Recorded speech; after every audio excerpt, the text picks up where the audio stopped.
Hey, welcome to United Opposition with Scott and Marshall, or United Opposition with Marshall and Scott, however you want to look at it. Today we're asking the question, does there come a time when you just need to cut someone off? Let's find out today.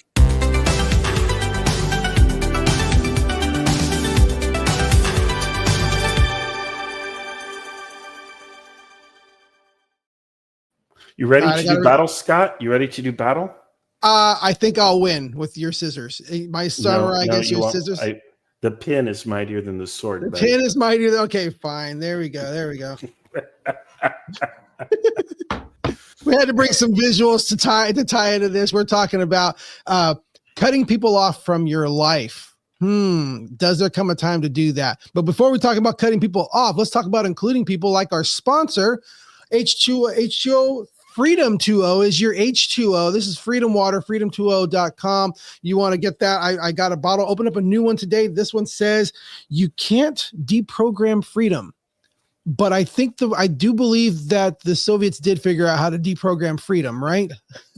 Marshall, you threatened about sending me to the gulags before. So you think that I could be deprogrammed? I don't think you could deprogram my freedom, and that's why I'm drinking the Freedom 2O water. Freedom2o.com sponsors of 511 Media. Make sure you get your water there, and that way you can have your own saying, and you can drink that, and people be like, "Oh yeah, I agree with that." Or you drink that, people can start yelling at you. If you saw somebody drinking this out there, Marshall, what would you do? Hey, they sponsor us. Send them to the gulag. Send them to the gulag for reprogramming. That's who I get to share a microphone with. Everyone is the person who was willing to send you to the gulag in jest. I'm sure, of course, right? In jest. It would be a pretty funny gulag, that's for sure. It would be a funny gulag. So obviously, Marshall believes in cutting some people off at a certain time.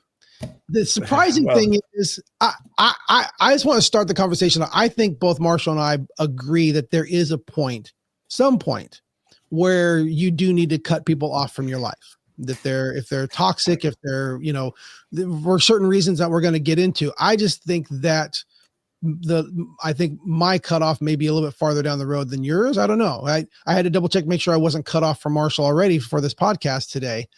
I just said, "Hey, you want to talk about being cut off?" And he just sent me a picture of scissors. I'm like, "So does that mean I'm already cut off? Did you cut me out of your life? What happened?" Well, I mean, Marshall, you've kind of mentioned this, and we've come close. We've come close. Yeah. If you voted for Trump, if you're Republican, if you drink Freedom Water, yeah. You're gonna cut us off. I got to get you some Freedom Water at your house so you can be drinking it too. Then I'm going to have to cut myself off, but at least I'll be refreshed. I don't even want to know how that happens. Snip, snip, cut here. No. I do think there is a point, and I think we agree, like on the toxic side, right? If a person is abusive, if a person is bringing out the worst in you, especially on a consistent basis. So let's say a person is addicted to substances and they're drawing you into that life, or some other kind of criminal or unhealthful behavior. Maybe they're, taking you to bars all the time, whatever. Obvious things. Yeah, those are some obvious things of, yes, I think we're more talking about if there's a disagreement in ideology, is there a time? If they're not necessarily being toxic, if they're not necessarily being, if they're not necessarily, if they're not abusing you, we're not talking about abusive relationships or anything, because obviously, people who are taking advantage of you, people who are abusing you, you should put limits on that. You should cut people out of your life that you need to. You should have, shouldn't have unhealthy relationships like that. You need to set boundaries and not let people walk over you. I think we're more talking about people who are, you voted, like literally you're joking around. You voted for Trump. All right, you're not my friend anymore. Like cutting people off based on ideology. Is there a time to do that? And even in that, I do think there is a time to do that. But where that happens, I would like to discuss that today. What is? Would you like me to start with my line, or would you like to start with your line? I don't care. I could start with mine. Okay. I think my red line is going to be something like, if you actively advocate for or work for the oppression of people I love, whether it's my oppression or especially people I care about and love. And that can be all kinds of people. That can be people who have same-sex attractions. It could be people who are trans. It can be people who are disabled, people of color, people of different nationalities. I think when you get to this point where you have gone down the fascist rabbit hole, and you are at this point where you are actively working to, hey, we're going to eliminate all of this particular minority, or we're going to scapegoat this entire group or whatever. Mm-hmm. Yeah, I think that's about when I think you're toxic to me at that point, and you're toxic to people I love and others around me. And if I maintain a friendly relationship with you, then by doing so in a way, I'm kind of supporting you. There's this saying in Germany, and I can't remember exactly how it goes, but it's like if you're at a dinner table and with 20 people, and there's a Nazi there, and they don't kick the guy out, then you're actually at the table with 20 Nazis. I need to look up the exact quote, but it's to that effect. Mm-hmm. And at a certain point, you have to say to these people, we can't carry on a friendship anymore. That doesn't mean that you have to become inherently or violent towards them or disrespectful towards them. And I'm actually very much opposed to the idea of cutting people off in the form of closing the door, because I think people can change. I think people can come back.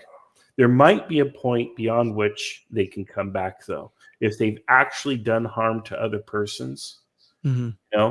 You can restore communication with them if they are contrite for what they've done, but they deserve the consequences of their actions.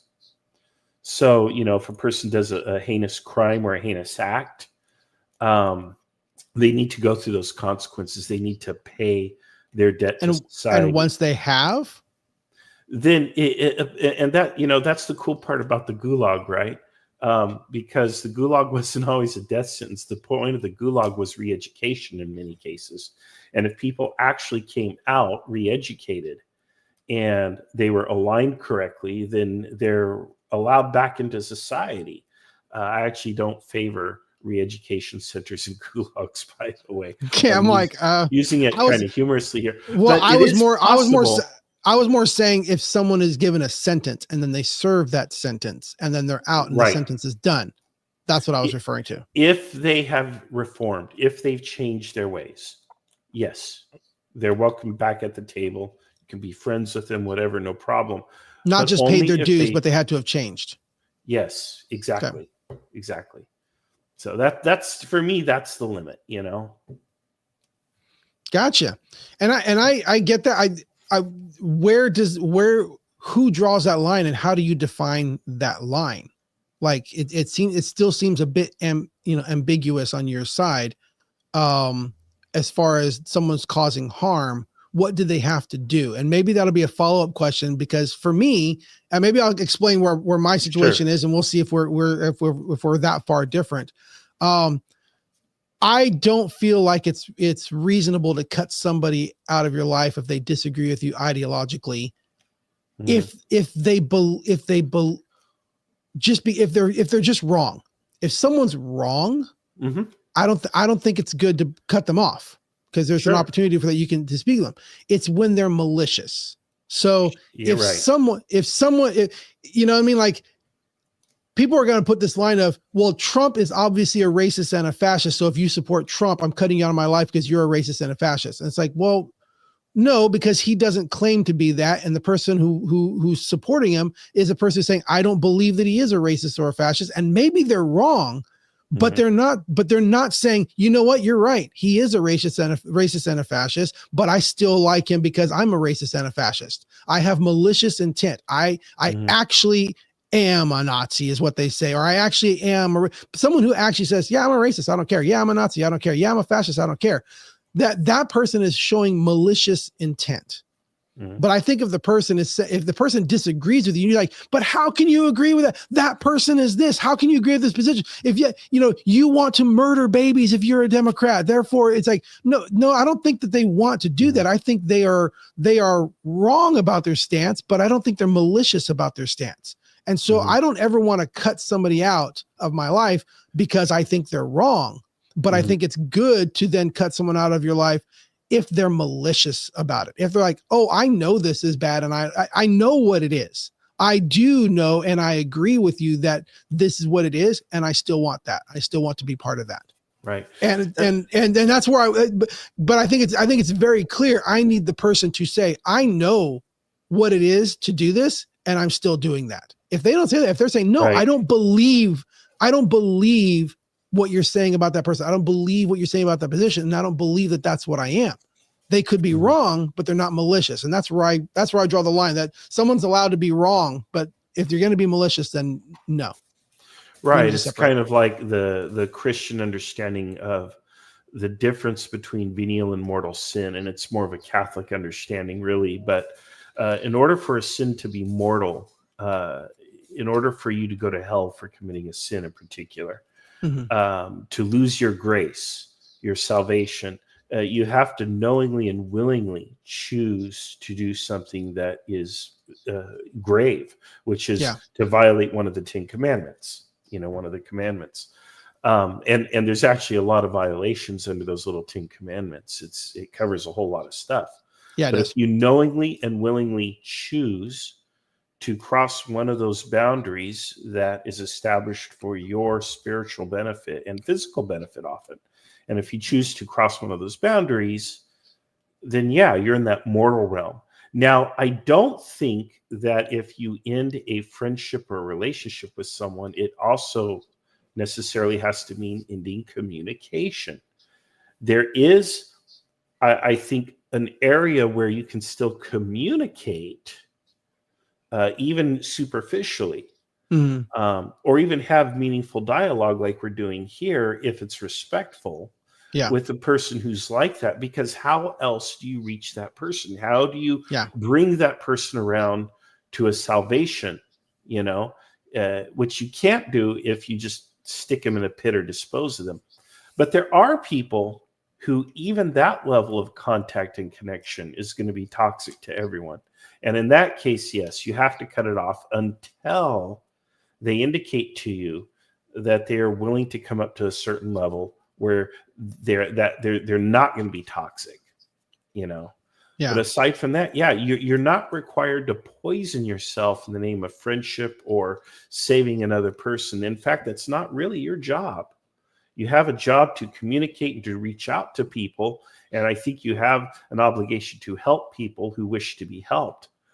But you're not going to save people. And that's Jesus's job. Yeah. So at the end of the day, if they don't want to be saved, if they're constantly slapping your hand away and they're harming others. But if you do have an audience and you're able to, verbally slap them around a little bit because of how wrong they are in front of others, then maybe it's worth having them around. So that, sorry. Yeah. What you do is you create a podcast and bring them on. Yeah. And then you bring them on, then every week you slap them around a little bit and say, this is why you're wrong.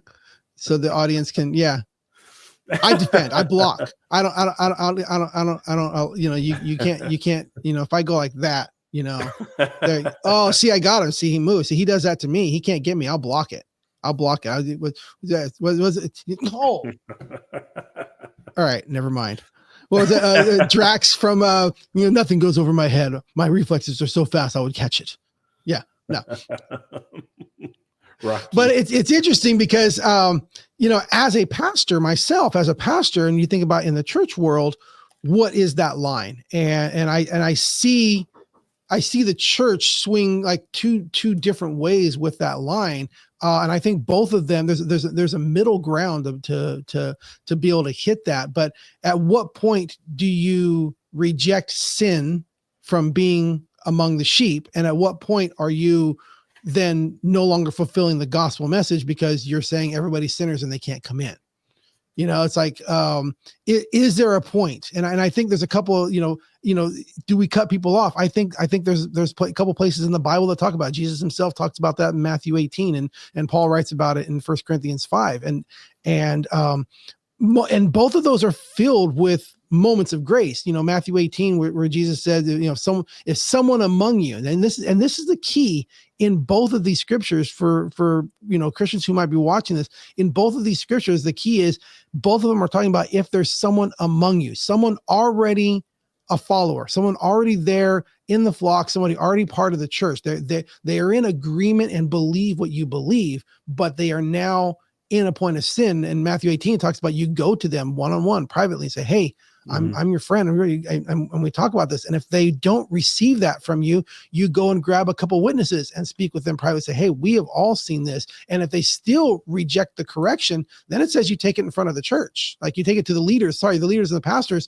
And then if they reject that, then you literally take it in front of the public. You take it in front of the church and say, this person is sinning and we are not going to be associating with them anymore. And we're letting everybody know that this is happening. And something similar happened where Paul writes about it in 1 Corinthians 5, where literally it says a son kicked out his dad and is now sleeping with his dad's wife. His mom died, his dad, remarried, and then he kicked out his dad and now sleeping with it. And in the church, and everybody's like, but we're accepting of that. They were proud of the fact that no, we still accept and love them and everything like that. And Paul's like, no, they should know better. You don't, you don't allow that one. And he literally says, when I was saying to reach out to sinners, I wasn't referring to people who are already believers and sinning. People who are already believers and sinning and should know better. Don't even have lunch with them. Literally says, don't even sit down and eat with them. Remove them from their presence until they repent. And I feel that sometimes though, churches go one way or the other. The church has in the past been very extreme in you got to get yourself together and become clean before you walk into our church. It's like, well, that's kind of not what's supposed to happen. The church is supposed to help clean people up. But then we've swung the other direction to where everything is okay. Homosexuality is okay. Transgender is okay. We don't say anything bad, but we Jesus is just about love. I'm like, well, no, Jesus talked a lot about sin.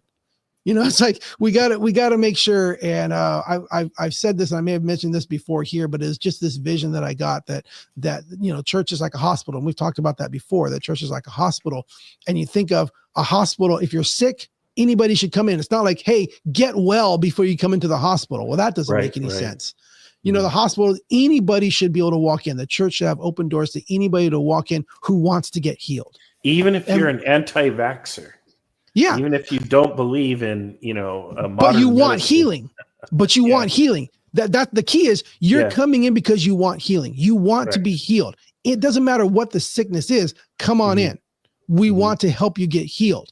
But when you come on in and say, "Oh, I'm not sick. I just want to hang out," and it's like, "Well, no, you're sick." Yeah, but I want to come in and I want you to accept my sickness. I want to come into the hospital. I want you to let me still be sick. What kind of hospital would we be? What kind of nurse would we be? What kind of doctor would we be if we came in and says, come on in, go ahead and have a seat. We love you just the way you are. And we leave you sitting there bleeding all over the place and don't help you heal. We're just going to love you as you are. There are churches that practice shunning, and that impacts families all the time. They shun relatives because they have same-sex attraction, or they shun people because they're non-believers, or they shun people because they prefer to attend a different religious persuasion. And see that again, that's the thing is, I think the Bible is very clear as if somebody is lost, then, and they want healing and they say, I know I'm lost and I need healing. None of them should be rejected. None of them should be rejected. If someone says, I don't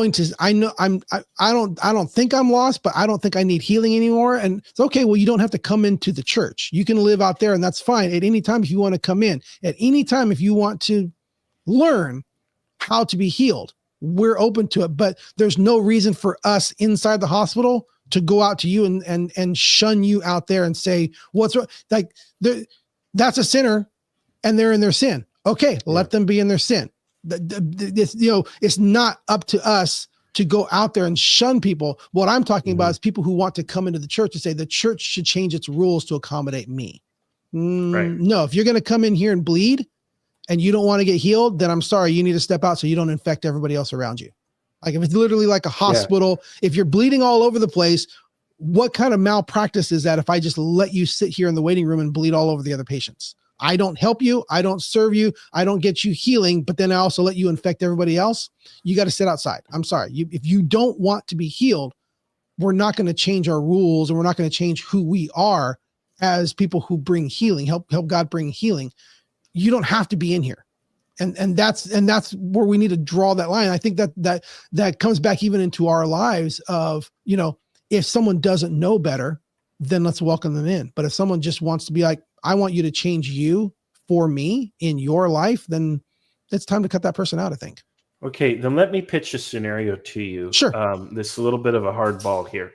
What if one of your family members says, hey, Scott, I'm gay. Can I come? Can they still come to Thanksgiving dinner? Can they come to your church? What can they do? We're not going to close the doors to the church. We're not going to close the doors. If you're not being malicious, if you're not coming in and trying to come in and say, hey, I'm going to come into your home. I insist that you welcome me into your home so I can tell everybody how wrong you are about saying that I'm wrong.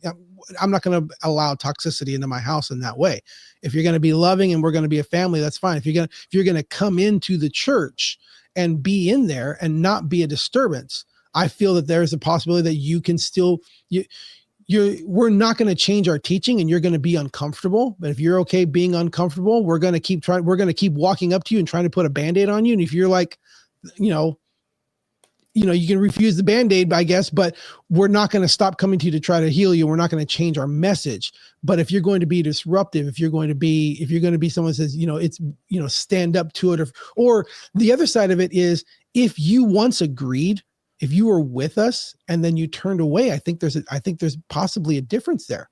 That's what it's talking about. Here's someone who's in there with you, and now they're trying to live in their sin in there and say, you can't correct me. I'm part of this.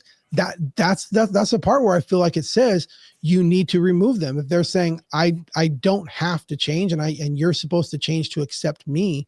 And no, there's holiness that has to be upheld. And that's a really tough question. I'm glad you asked it. And I know people at our church. I know people whose siblings, whose children, who, that they turn to that lifestyle, and it's like, you still have to love, but you can't change. You can't change your beliefs. You can't stop saying sin is sin. So would that person and their partner be welcome at your Thanksgiving table?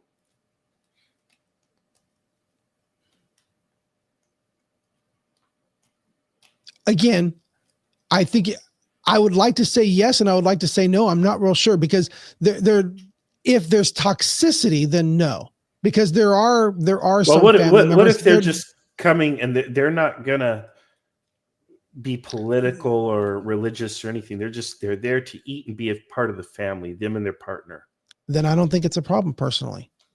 Okay. I don't think that is a problem. I think that. What about as a pastor though?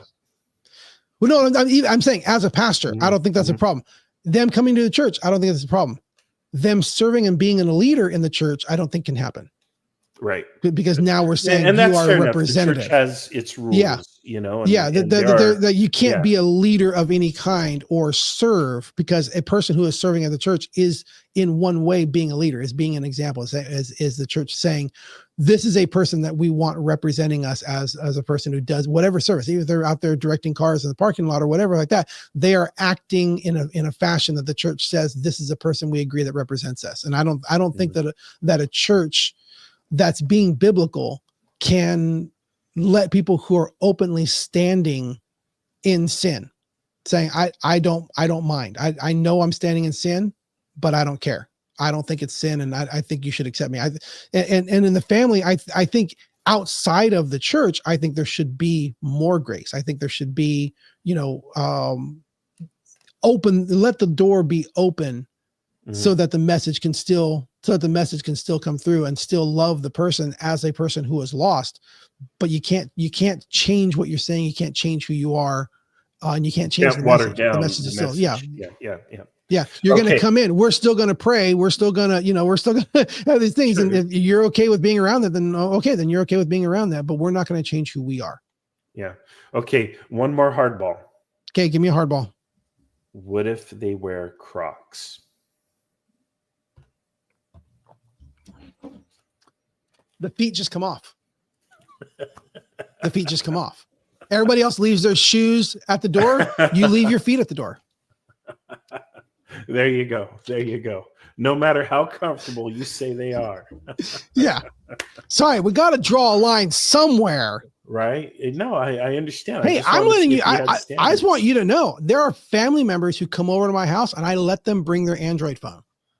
Ooh. I know. Well, right? It's not really a phone. It's not even a phone. I tell people, do you have a phone or an Android? Yeah. That's what I say to them all the time. But there you have it. As it turns out, we're prejudiced. There's just certain things. There's just certain things that you have to draw a line on, and Yeah. Star Wars or Star Trek. Oh, sorry, get out. Yep.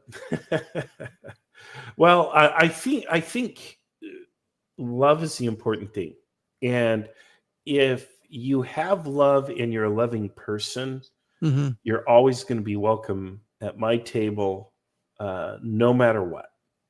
If, however, you're a hateful person, a hating person, and you refuse to change that, you refuse to consider changing that, then yeah, it's not my job to save everybody. I may try because I'm a compassionate person.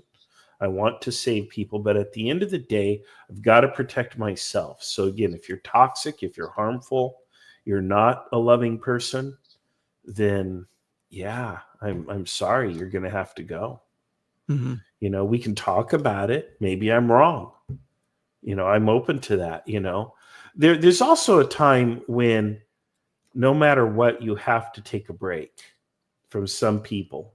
And you and I have been through this. Yeah. Where especially prior to this election, the hysteria was at fever pitch. And well, now it's kind of decided, so we're just waiting for the axe to fall. But waiting for the hammer to fall. Right. But you want to get Queen in on it. Yeah, but I think there are times you can take a break from a person as well. And I don't think that counts as cutting them off. You're just taking a break. And I think you should be clear. Look, I need a little bit of a break. And we talked a little bit about that. We talked a little bit about that in a previous show where it's like, you know what? Maybe you don't unfriend them, but maybe you unfollow them for a while. Sure. Yeah, it's appropriate to protect your mental health, your peace. That's okay. And even people who love each other may do that. Siblings may do that. Spouses might even find a reason to do that. There should be more spouse retreats, right? Where one just goes off into the woods for a weekend, or vice versa, go to the beach for a weekend, or go to a church thing or something. It just depends on the relationship. But yeah, there's probably times. Sure. So I mean, I've gone on places, I've gone on trips, out of town without my wife for business, or gone somewhere. And I tell you, it's not as fun checking into a hotel without your wife.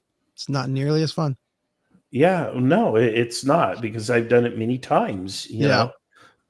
But the cool part is you come back, and when you come back, you've missed each other, and there's a little bit of, warmth there that might have been taken for granted before.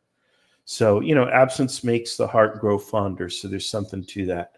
But yeah. So maybe don't completely cut them off. Don't sever them from your life, but maybe you might have to take a little bit of a break and maybe give a little separation and just say, hey, I need to, take a little break, but I love you and I don't want to lose you in my life. But I think you and I maybe stand in agreement on this. If just because someone disagrees with you doesn't mean that you should cut them out of your life. Right. And maybe you and I are closer agree. on that line Yeah. than we first thought. Yeah, I think we can agree on that. But yeah, there are limits. If you come out and you're wearing a Trump armband and you're rounding people up for deportation or something like that, or sending people to the gulag, if I start, sending your friends to the gulag, I wouldn't expect. It's okay to joke about it, but if you actually start doing it. Yeah. Well, I think we could joke about it because the reality is for both of us, those scenarios are unimaginable. Like, I wouldn't do that. I don't want to participate in that activity. I have, my political ideas, but they're ideas. Yeah. But at the end of the day, do I want to see gulags? No, absolutely not. So I'm glad to hear you say that. I think it's important for people to hear you say that. Because if anybody on the right joked around about, internment camps or anything like that, the way that the left likes to joke around about gulags, we would be torn apart by the left. So I think it's important that people hear you saying you don't actually believe in that. You joke about it, just in the same way maybe other people are joking about other things too. Well, they're expensive, you see, Scott. Yeah. And see, there goes your dark humor again. There goes your you are a dark humor person. I get it. Dark I humor is like food. Not everyone gets it. Not everyone gets it. I totally understand. Well, this has been United Opposition with Scott and Marshall. If you have to cut somebody out of your life, please, make it quick and painless if you can. But if it's not necessary, then please don't do it. We love you guys. Marshall, any last words? No, I'm ready to go. All right. Sounds good. Until next week. See you guys later.